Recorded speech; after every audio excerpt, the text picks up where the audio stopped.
Vice President Harris, in your last run for president, you said you wanted to ban fracking. Now you don't. You wanted mandatory government buyback programs for assault weapons. Now your campaign says you don't.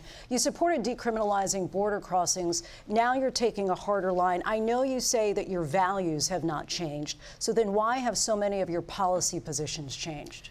So my values have not changed, and I'm going to discuss at least every point that you've made. But in particular, let's talk about fracking because we're here in Pennsylvania. I made that very clear in 2020. I will not ban fracking. I have not banned fracking as Vice President of the United States. And in fact, I was the tie-breaking vote on the Inflation Reduction Act, which opened new leases for fracking.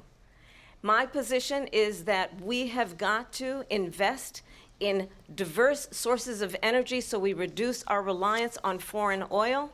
We have had the largest increase in domestic oil production in history because of an approach that recognizes that we cannot over-rely on foreign oil.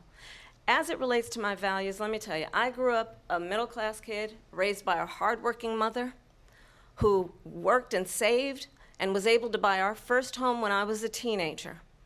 The values I bring to the importance of home ownership, knowing not everybody got handed $400 million on a silver platter and then filed bankruptcy 6 times, is a value that I bring to my work to say we are going to work with the private sector and home builders to increase by 3 million homes by the end of my first term.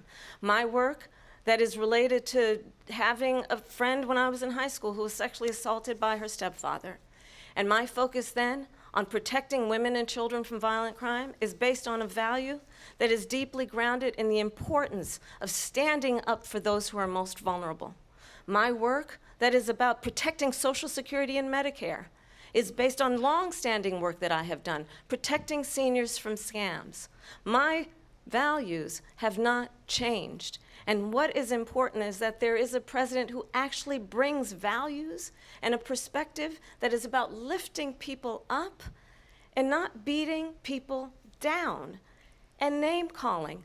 The true measure of the leader is the leader who actually understands the strength is not in beating people down, it's in lifting people up.